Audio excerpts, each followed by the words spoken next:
Bonjour à tous, on se retrouve aujourd'hui pour la guidance du jour et on a tout d'abord l'éléphant. L'éléphant qui représente la persévérance, la sagesse, le pouvoir intérieur, la force intérieure. Donc c'est quelque chose qu'on vous demande d'aller vers cette sagesse, vers cette force intérieure qui demande à être retrouvée ou en tout cas amplifiée. Avec le cactus, on a aussi cette endurance et et cette résistance parce que le cactus, il a des épines et donc on ne peut pas l'atteindre facilement.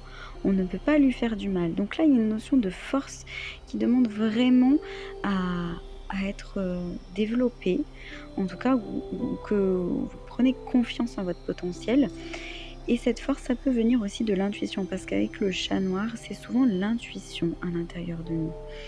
Et on voit aussi qu'il y a une notion de fertilité. Quand vous aurez développé cette force, vous allez pouvoir accomplir encore plus de belles choses. Vous allez avoir une belle transformation dans votre vie et qui va aboutir, voilà, qui va être fertile. Avec l'hippocampe, on a cette notion de courage, de loyauté euh, et d'apprécier la vie.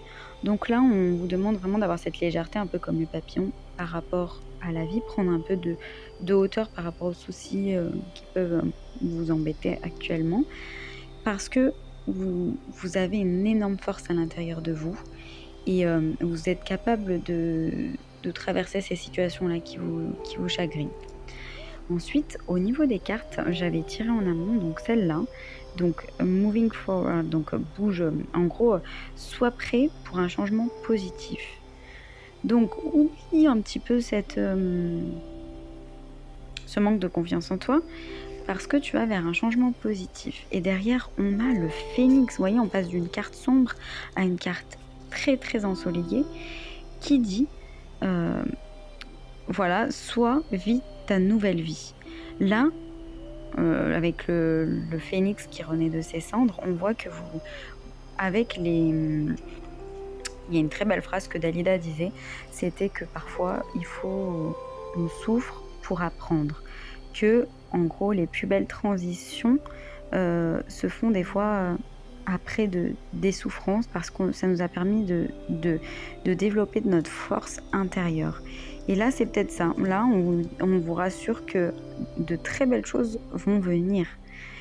Euh, continuez de prendre cette force à l'intérieur de vous et vous allez aller vers le soleil, vers la joie, vers la chaleur, vers de très très belles choses. Là, de toute façon, les choses difficiles sont derrière vous.